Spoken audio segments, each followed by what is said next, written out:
Your child cries when you leave the room, then stops the moment you come back. And you probably think it means something simple, clinginess, or attention, or bad behavior. But for most of human history, this moment didn't even exist in the same way. Because babies weren't separated from their caregivers the way they are today. Not for hours, not in quiet rooms, not behind closed doors.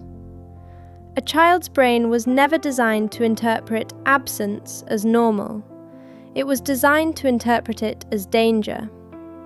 For hundreds of thousands of years, a baby being put down alone meant one thing.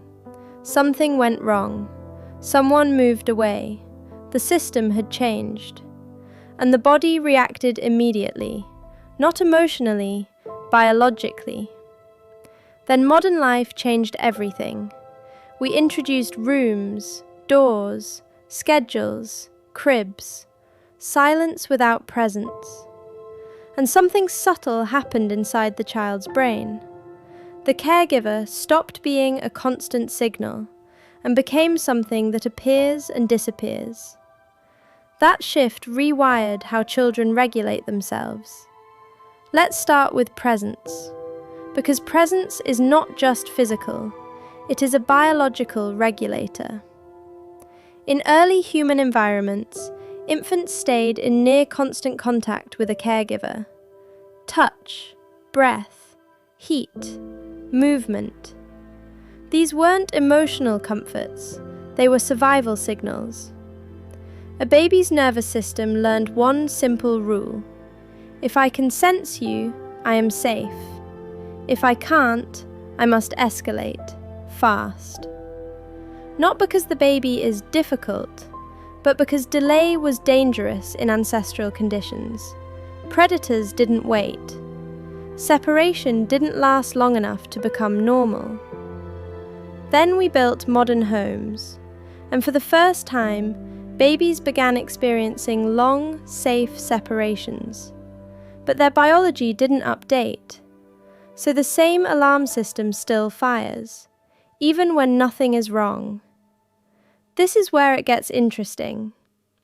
Researchers studying attachment patterns noticed something consistent. In controlled environments, infants don't just miss caregivers. Their entire stress system activates. Heart rate changes, cortisol rises, attention narrows. The brain shifts into monitoring mode, waiting, listening, scanning for return. And the moment the caregiver returns, the system doesn't just relax, it resets, immediately, as if nothing happened. Because for the infant brain, the return is not emotional relief, it is biological correction. But here's the part most parents never hear. The problem is not the child's reaction, it's the expectation mismatch. We now raise children in environments where separation is normal, but their nervous system still behaves like separation is rare and meaningful. So when your child melts down as you leave the room, it is not defiance. It is an ancient monitoring system switching on, trying to restore something it assumes was lost.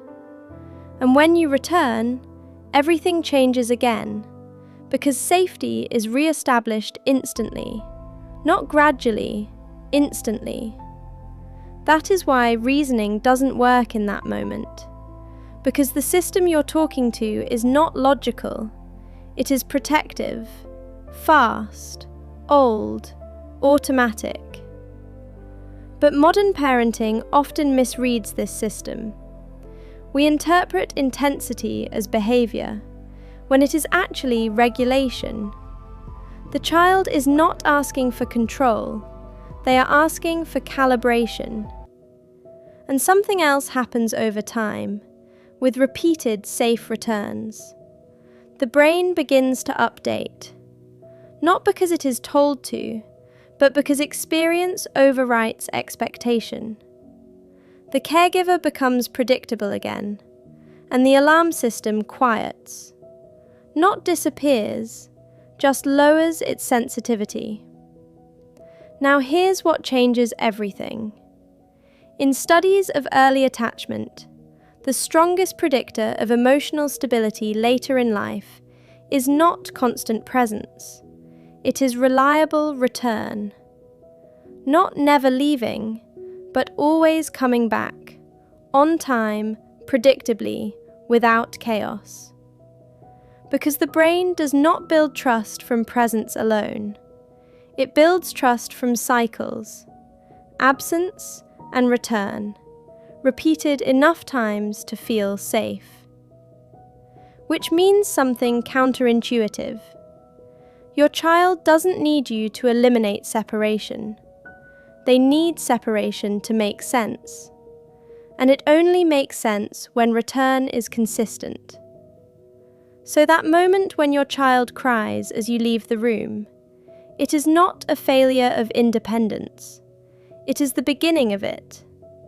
A system doing exactly what it was designed to do.